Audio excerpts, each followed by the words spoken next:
Hello and welcome to today's episode of the Work at Home Rockstar Podcast. Excited for today. We have an executive coach from Chad E. Cooper.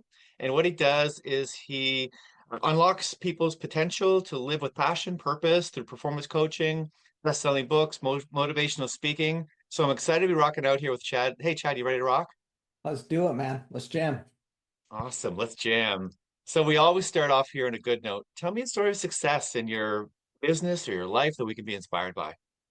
Sure. I guess I'll start with I left home 2 days after I graduated high school and went into the Marine Corps.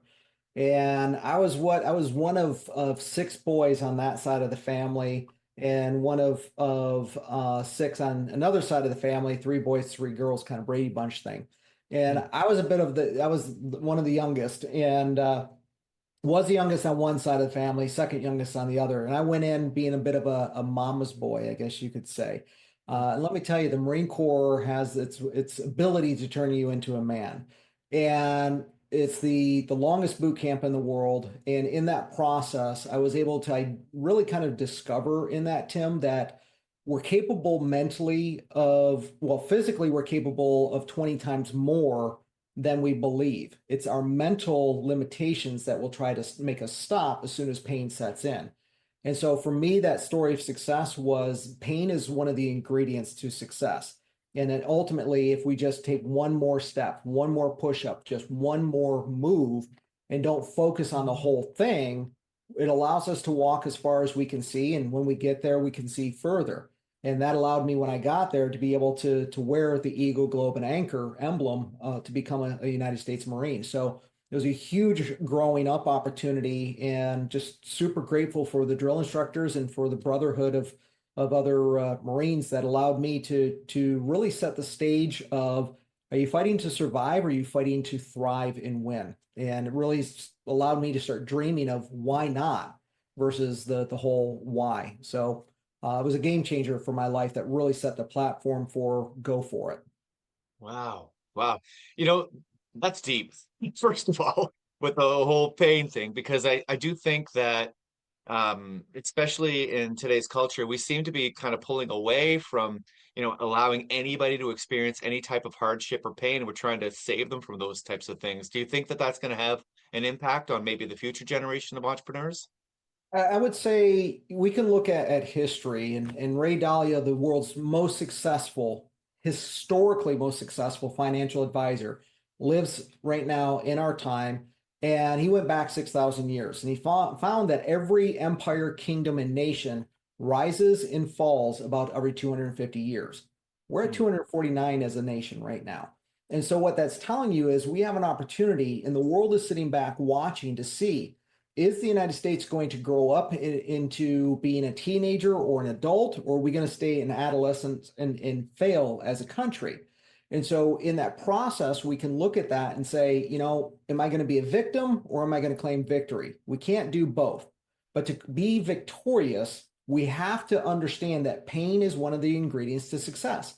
And the Yeah. Marine Corps taught me, I had a drill instructor who said, pain is your friend. It reminds you that you're still alive. Hmm. And so Wow. it allowed me to change my relationship and change the story about pain and realize that it's an actual ingredient for success.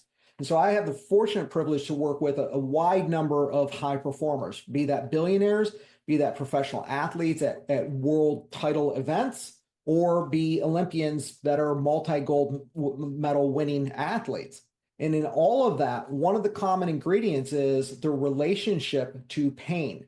They understand it is in a good recipe. You have to have a little bit of salt, right? But you don't want it to be, the overwhelming. So pain is that ratio of salt that adds flavor and activates everything else in that recipe. Suffering, however, is optional, and suffering are the stories about the pain. And so we just say we don't need that ingredient. Let go of the stories that cause suffering, and actually grab hold and hold on to those that allow you to thrive and succeed. Wow. Wow. Yeah, and you know what? I mean, I've done my fair share of reading up on on successful people, and I've noticed that it seems like a lot of really successful people have some pretty dark stories growing up. I find is that Do you notice that? I mean, you work with a lot of them. Is that what happened? Did they have to overcome something, or did they create their own? Like, what happened? Yeah, I would say without question, the vast majority, including myself, I could share the stories about my trauma. And I will say, comparison is the thief of joy. So if I compare my suffering and my stories of trauma to yours, neither of us win, right? As if like mine is so much worse than you, as if I Yeah, win in yeah, that process, right? It's like, no, that doesn't work that way. So what I would say is we all have our trauma as we measure it is a 10 out of 10 in whatever vehicle that might show up. But it is often a catalyst for many. When we look at the Apollo astronauts, when they were first going training to go to the moon, most people don't realize, Tim, that those astronauts, the vast majority suffered from depression, severe depression. Because once you go to the moon, how do you top that? Right? yeah, And now we have it's like we're going back to the moon. They just landed a rover on the moon recently, and they're creating a system to go to the moon, land on the moon, build the vehicle to then go to Mars to make it easier to get to Mars. So yeah, with that is, yes, they all have in common trauma, but they also all have in common a dream or the willingness to dream, right?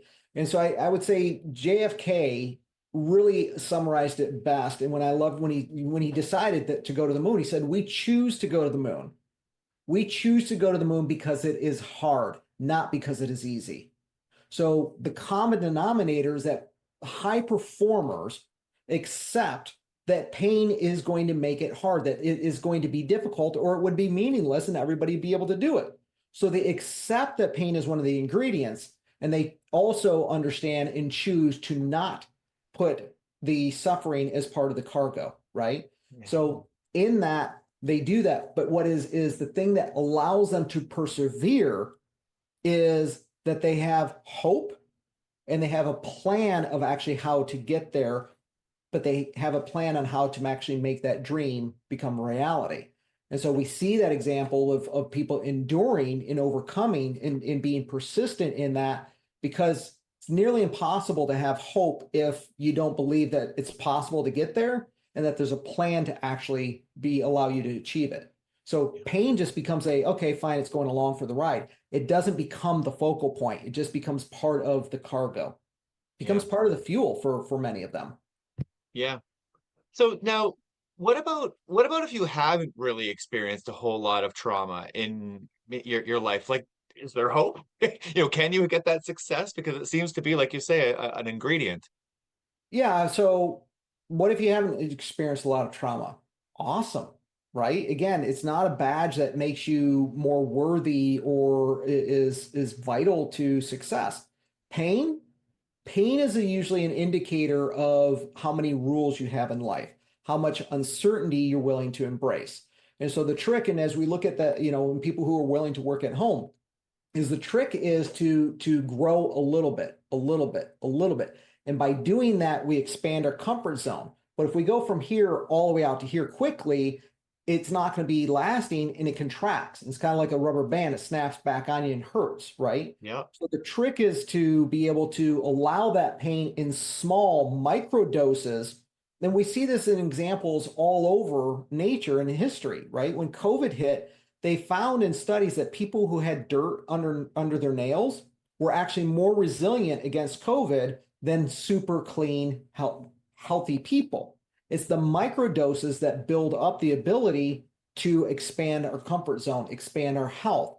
And so when we are able to have microdoses of pain, but we have a dream and a vision on how to get there, it allows us to stay that course. So if you haven't had trauma, great, that's just the stories. You don't need trauma, but you do have to accept that you're going to have to get comfortable being uncomfortable, right? yeah, Pain, we found is a common ingredient to accomplish anything worthwhile. And what prevents people from doing that? Rules. Whoever has the least amount of rules is actually happier. Okay. So the more rules you have, the more miserable you often are, right? I can't be happy, Tim, until I have the right badge or emblem on the hood of my car, the right emblem on my purse, or I have to have the right number of lenses on the back of my phone in order to be. So whoever has the least amount of rules wins. The second piece to that is to just drop the stories about the pain. And when we do that, then we can let go of the trauma holding us back. And we can actually look at the trauma as taking responsibility of it happened, and it's an explanation, but it's not an excuse. So we all have our form of trauma. The question is are we using it as an excuse, or using it as fuel and an explanation to move forward? Yeah. Yeah, I think sometimes even not having that trauma and not knowing how to handle uncomfortable situation is probably what creates that mediocrity, because now you've got someone that the second that they try to step out of something that's comfortable, they get snapped back and go, "Whoa, that was uncomfortable," and they don't know how to handle that. Or maybe that's what happens there. Yeah, I mean, how many musicians have emerged because of trauma, because they Yeah. didn't fit in, because they got rejected or they failed at something, and they're like, that's where they found their solace. That's where they found their groove, is through connecting through music and their expression, right? How many of us have worked in the corporate world to find out we don't fit? Trust me, when I was in the Marine Corps, they were like, Cooper, why are you here? You're too smart for the military. In fact, you're too smart for being an officer. Get out of here. So I did. I went to the university, right? Then I went in the corporate world, and you know what I found? I do not blend well with HR. They turn and run the other way when they see me. I'm not an HR friendly person, because I'm the person, Tim, that wants to say, no, don't drop the microphone. Let's have the difficult conversation to understand each other. And that doesn't bode well in the corporate world, right? So I had to learn through the trauma of I don't fit in and some bad managers, I need to go do something else. So that trauma is actually God's megaphone of saying, pay attention, do something different, or stop doing something, or start doing something. But that trauma is trying to tell us something has to change. The question is are we tuning into that frequency, or are we just going to ignore it? Yeah. So let's talk a little bit about the bad notes then. Now, have there been any big mistakes that you've made along the journey that we can learn from? No, my life's been actually really easy and perfect. What's next? Next question. Next, yeah. Yeah, I mean, I'll touch more on, I was part of a guinea pig team at Microsoft when they were first experimenting.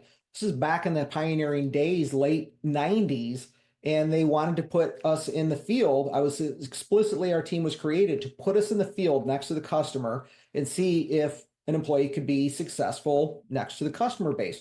Was highly successful, and they replicated it to this day and have most of the people out in the field, right? So I was on that very early pioneering end, beginning of being a virtual employee. And I think I said I started doing that in like 94. Okay. Yeah. Not with Microsoft then, but Microsoft's culture changed like many, right? We know the rise and fall of empires, nations, and kingdoms. Well, corporations have a culture, and they have a rise and fall. And they had been around for, I don't know, 20, 25 years or so. And their culture went through a difficult time in, I don't know, the early to mid 2000s. And they, like many companies, started promoting people in developer roles that were highly competent in this skill set into management roles with no ability to Yeah. manage or lead, right? Microsoft's not immune to it at all. We know Yeah. this as the promotion of incompetence. And they didn't give them the skill set because the company was doing so well, anybody could go do anything. They just needed bodies, right? Well, there's the old adage of you don't quit your company, you quit your manager. And ultimately, I had the fortunate privilege of being able to make that decision. Financially, my wife and I were in a position where I could walk away and retire and be the primary caregiver for our son. We didn't like what was going on in the daycare. We didn't know the character of these people, and said, is this really who we want modeling, the moral character of our child? So we made the courageous decision. I was a pioneer of working at home, became a pioneer of being Mr. Mom before it was popular, but I had to make that difficult decision because I really just had some bad managers. One ended up 4 months after I left, they found him in a crack house 4 months later. And it was Well, like, I tried to tell you this guy sucked, right? So in that is where injustice sometimes happens, no fault of our own, but we are affected by that. And, I left at a time where the culture wasn't great. And I said, I think it's time for me to leave before I have a negative bias about this company for the rest of my life. It's been a good ride. Bill Gates and I retired on the same day. And, I said, I'm retiring, trained my replacement for 3 months. And Bill's like, if Chad's not here, I can't be in this company anymore. People are like, really? I'm like, no, not really, but it's funny. Yeah. So, Yeah. that was a moment of then having to answer and having people ask the question of why did you leave? Well, I left for multiple reasons, but I ultimately left because I didn't fit in anymore. I didn't Mm. really blend in. It wasn't my area and gifts of strength. I was very skilled, but I wasn't diplomatic at the time. And so it's about recognizing in those moments of difficulty, what's the gift that is trying to serve us? And are we willing to actually sit back, check our ego, and say, maybe there's something better, but it's going to require some painful pivots in the process? Mm. Wow. Yeah. Now, Chad, do you have any practices that keep you, I don't even know if it's like a personal practice or even a business practice that keeps your knife sharp, I guess. Yeah, I would say there's a couple of those.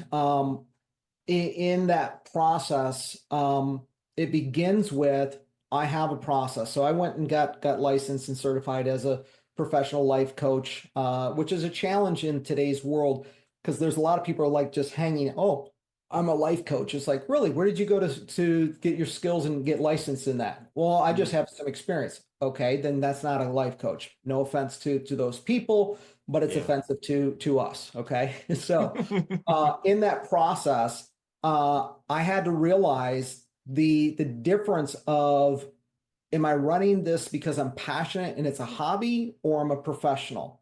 So when we choose to say we're doing this and working out of our home, we have to really say there's nothing wrong with your professional career being your hobby, but your hobby or your profession can't be executed like your hobby, right? So that meant I had to create templates. That means I had to systematize and have to understand how do I become and deliver through excellence as an executive coach. It means that you ask questions instead of offering advice. So I had to learn how to do that, right? Mhm. So I have a Yeah. process in which I go through that allows me to actually serve my clients. And through that process, it literally, I use some tools. Because I retired from Microsoft, I use Microsoft tools today. One of those is Microsoft OneNote. And I've been using that for well over 20 years at least because I can handwrite, I can create templates in it. I have a note for each client, and all of it is indexed, Tim. So it allows me to go through and make sure that I'm doing checking the boxes, but also staying in the flow of my client's conversation and what their need is, right? So when we look at that in music, yeah, we have a music sheet, but we have, and there's a science to that, but there's also an art. And so in that is the balance between how do I unfold both of those? So that means that I have an office environment that is set up professionally. It means that I went through the iteration of when my son was very young. I had these glass doors in my office, a big office with giant glass doors, and they just walk in. I'm like, you can't walk in while I'm on with a client. So then they would knock on the door. It's So just then I, bad. put up a LED says, Shh, I'm busy, right? And they just stand at the door like this, which doesn't help. So finally, I actually found the process of getting some dark curtains, right? The light darkening curtains. And I just Uh-huh. draw the curtains, and people are like, you have curtains on your office door? And I'm like, yes, that's so that my family doesn't bother me. So we have a process of what's your ritual so that you show up as a professional. So that means that I have, a phone system that can be reliable, a phone system I can use anywhere in the world, regardless of where I'm at. Because I go to developing parts of the world, I go to, palaces around the world. So I have some tools that allow me, just like a surgeon, that allow me to operate with precision consistently. That's awesome. That's awesome. And I'm sure anybody who's been working from home for enough time and has kids knows exactly what you just said. Yeah, It's hilarious, right? They're just like, yeah. you don't get it. I remember having like a conversation. Maybe if I put it on a certain hat, like touch me if I have this hat on, you know? Right, yeah, we've all gone through those those iterations, but in that process of us kind of evaluating and bringing things in and removing things, COVID allowed a lot of people to figure out something that I learned much earlier on, and that is the difference between activity and outcome. Yeah. And my son during COVID, when he had to, go to school at home, came to me one day and says, "Dad, if I can get my homework done in 2 to 3 hours, can I have the rest of the day to do whatever?" And I was like, he gets it. Mm. Focus on outcome, not activity. And sorry, but our school system teaches activity. How do you just stay busy? Not that you're productive or getting results. That's what a lot of corporations do as well. But if you're an entrepreneur and you're working at home, you have to be a hunter and you have to focus on outcome. And it's not about the activity, it's that the activity produces an outcome. And so when we look at our processes, we look at our tools, when we look at the responsibility of working at home, if you can focus on the outcomes, then your boss shouldn't give a crap how much time it takes, as long as you get it done before or on time. Yeah. Well, and I know I've had this conversation with a few people before about even just how you're pricing your services, because a lot of people will still think in that whole hourly kind of, mindset, right? Where it's like, oh, you get paid this much per hour.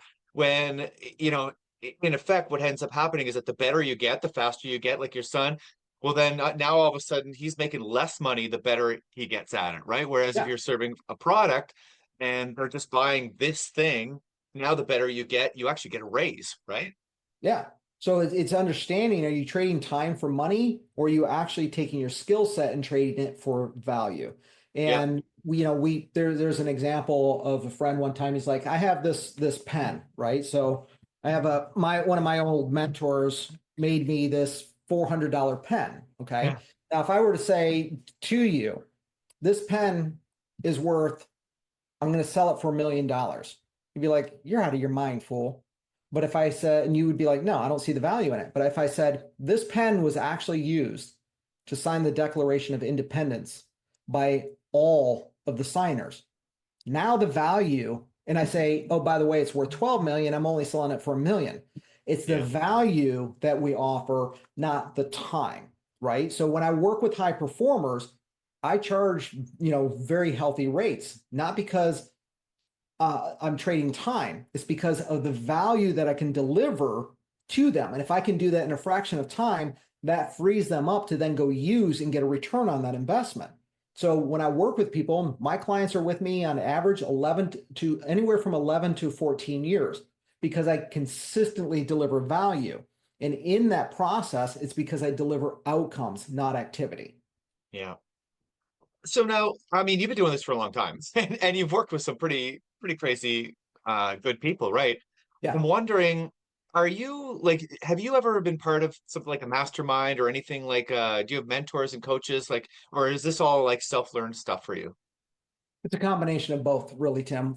In reality, with that, if we look at the mastermind, most people who say that they have a mastermind do not actually have a mastermind. So the founder of a mastermind was actually Napoleon Hill. He's been Yeah. long gone, brilliant guy. And I think the big best piece that he ever created were the 6 steps to effective decision making. And in the end of that, most people miss, what are you willing to give in exchange for the outcomes that you desire? Well, a mastermind is not a mastermind until you go to contribute. You can't just go and take, right? Just like a great band, you have to have something to contribute to the band really gelling and unfolding. And so a mastermind requires you to both receive, and most people think, oh, that's a great mastermind, I received so much. But Napoleon Hill said you have to contribute or you cannot be part of a mastermind. And that's life. So when we look at entrepreneurs, for example, statistically, they are far more generous than any other demographic and economic True. group. Lack of words Yeah. there. Right. But if we look at that, they understand the ratio and the relationship with, they have to have their hand open in order for money to come, but it also means it's going to go. So they know they look at it like a saucer and a teacup, right? Is that you fill the cup to overflowing. You can have whatever's in the saucer or in the cup, and whatever flows into the saucer is what they give forward. So Hmm. in that, they overproduce. In the Midwest and maybe up in Canada, they understand that as a bumper crop, right? Is it overproduced? So in that mentality, a mastermind is about overproducing. Wow. You receiving more than you expected, you contributing more than you received is the exchange in there. And when that happens, there's a bumper crop and everybody wins. So it's the opposite of scarcity. So it can be a really fundamental process to expand the mind, expand your ability from survive to thrive, right? To flourishing. And we also have in that the need to go into solitude. So if we look at that over time, Winston Churchill was a great example of a prime minister during an incredibly difficult time in the world. And he would go on stage and serve and made some really difficult decisions. Then he would go off in solitude and he would paint all by himself. And that painting, that time of meditation in a way, allowed him to restore, allowed him to recharge his batteries, right? So, yes, masterminds are great, but we can also use masterminds to recharge, to gather around a fire of trusted advisors, trusted friends that we've vetted as trustworthy, right? Trust but verify, and Mm, use it for that purpose. But we also have a responsibility in that, Tim, to go and do some self-education, to go do some writing, to go do and express through music or art and be able to allow ourselves to recharge. We saw that in Jesus, right? Jesus would go out and talk to the crowds, then he would retreat with his apostles, and then from the apostles he would retreat and go into solitude and meditation and prayer with his Father. And so we have that relationship of, which is best, the one that actually serves you, and they all have a place. wow. Wow. And you feel better when you produce and when you give back too. Like You it's not the feel same. better, you do feel better, but that resistance and that impulse and urge of once I get it all done, then I can go take a break. But if we Mm, look at that in terms of sports, every single sport has an intermission, has a period break, has some kind of interval to take a pause. You can be in Formula One racing, which you guys have a great race up in Montreal, right? For Formula One. You can have the world's most advanced race car. You can have the world's best driver and you have the world's most successful pit crew, but you will never win a race without taking a pit stop. yep. And so it's important to know when to strategically take that pit stop. Pit too soon, your competition is going to lap you, you lose the race. Pit too late, your tires wear out, crashing in the wall, and you lose the race. So it isn't about taking the pause. It is about taking the pause, but it's about when to strategically take that pause. And you do feel better. But our impulse in our urges, I can't afford to. Well, you Yeah. have to if you want to win the race. Yeah. Well, and when you're learning an instrument, if you ever learned an instrument, like what happens sometimes, well, it does happen for me, and it happens for other people too, is that when you're trying to play a piece, imagine you're learning this little piece. Well, at some point, it feels like you're going backwards. You're like, I keep doing this thing over and over again, and it seems like I'm going backwards. And then this magic thing happens where you walk away, maybe defeated, right? And you walk away, you go and do something else, you come back, you pick up the guitar, and boom, it's there. You're like, whoa, what happened there? Right? Is that maybe that's the same type of thing? You need that break, right? Yeah, you need that pause. So, when we go through and see people do therapy as an example, or they do coaching, the real work isn't actually in the coaching session. It's the work on either side of it. It's the integrating what happened in that coaching session. So taking Yeah. the pause allows us to integrate and assimilate so that we can come back and go, oh, holy crap. Yeah. It's like you get too close to it, right? Yeah, Yeah. exactly. So it's time for your guest solo. Tell me what's exciting in your business right now. I am at a stage in life where I don't never have to work again. I get to work. So I am an empty nester. I am now at that phase where I can go off and do whatever it is that I want to. And I'm choosing to say, I want to serve the world even bigger. So I've been doing a foundation for 20 years, and I've been coaching for I think 18 years or so, 19 years. And now what I want to do is actually take the content. So some of the mentors, some of the friends that you've mentioned, or some of the people you mentioned are friends and mentors of mine. And I want to be able to take what people spend 30 to $120,000 for that content, and I want to actually put it in bite-sized micro doses through a library and be able to deliver that to the developing parts of the world for $2 to $3 a month. Now, that's still a lot of Wow. money for them, but Yeah. it's accessible. And you have to have skin in the game to have value, right? Back to the time versus money versus value. People don't appreciate and people don't value free, right? You value the price that you paid for it. So what we're doing is building that content library to be able to do four things. One, continue to do coaching in my boutique practice. So I work with very people who are committed to be high performers and are committed to investing in the ability to accomplish that. The second is the speaking world and being able to have conversations like this to inspire and motivate people. And then third is through the content library to give people the ability to take the content and put it in context. We know this in music, right? I mean, there's a guy that is taking like Britney Spears and all these like music pieces and doing it in heavy metal.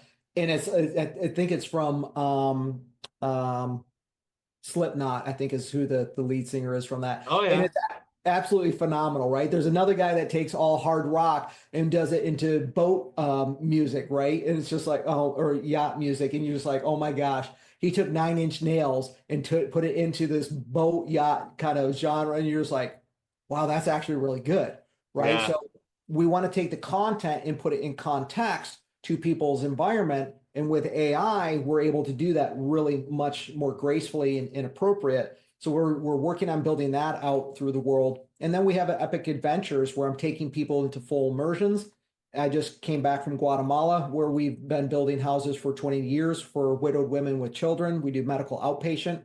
And so we give people the ability to actually learn some lessons in the process of serving others, which is a gift in and of itself, so that they come back and have gratitude for, holy crap, these people have nothing. How much I've lacked gratitude for what I have. I'm rich, and compared to other people, I felt like, entitled. So it really the adventures are the ability to say, I'm really committed. We're going to be going to New Zealand, to where my tribe is in New Zealand, and spending some time there learning from the indigenous cultures what it means to be human again.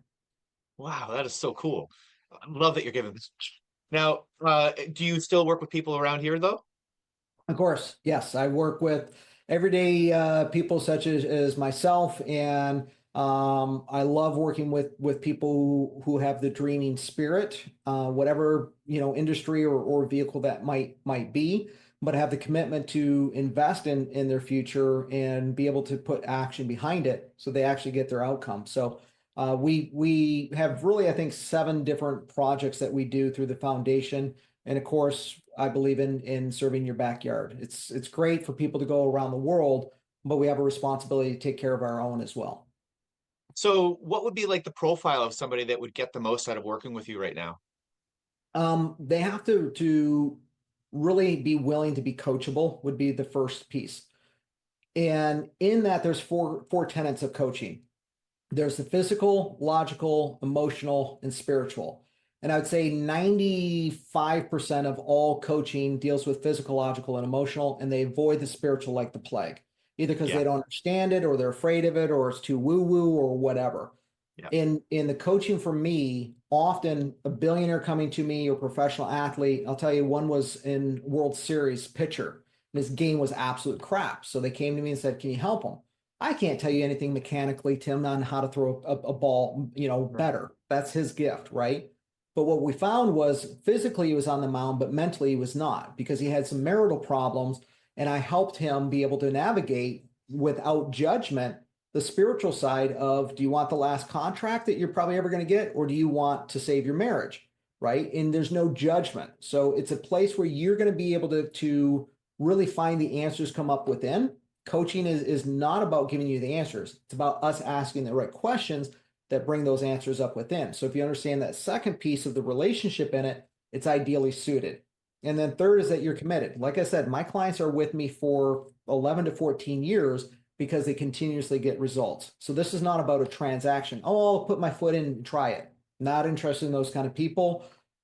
I'm looking not for transactions. I'm looking for relationships that are going to create transformation. So if those are the qualities that you have, and then the spiritual is something that you're like, something's missing, it's probably that piece. And we can then look through, because I have a background in psychology and religion and other aspects in there that allow me to be able to come in from your model of the world, not from the indoctrinated, maybe bad experience that you've had through a various religion or two. Wow. Wow. All right, Chad. So how do we find out more about this? I make it really simple. Go to chadecooper.com. And if you can't find what you want there, we've got free resources, paid resources, events, those kind of things. We're in the process of revamping it. So it's probably really ugly and horrible right now. But if that doesn't work for you, you can go to Coach, or just send me an email, Coach Cooper at chadecooper.com, and Wow. have a conversation. Very easy. Love that. Right on. So thank you so much for rocking out with me. Before we go, who is Yep. your favorite rock star? Yeah, we were talking about that. And for me, I have the all time, and that's really always hard for me to come up with is like who's in there. But I would say for me right now, it is Sturgill Simpson. And if you don't know who Sturgill Simpson is, Willie Nelson said, this is the next great musician of our time. He is incredibly talented country music musician, but he also did a rock album that was unbelievably good. So the guy's got such a huge spectrum. He is literally an artist that is doing his own thing and putting his own artistic flair on country music. That's just a lot of fun to enjoy. Love it. I'm gonna have to check him out because I've never heard of him either. So this is gonna be cool. Yeah, so he's got two that I would recommend to start. One is meta modern sounds in country music, and it's a little bit of like a Pink Floyd meets country music. It's spectacular. Awesome. Well, thank you so much, Chad, for rocking out with me today. This has been a lot of fun. Awesome. Thanks, man. To the listeners, make sure you go to workathomerockstar.com for more information, and we'll see you next time with the Work at Home Rockstar Podcast.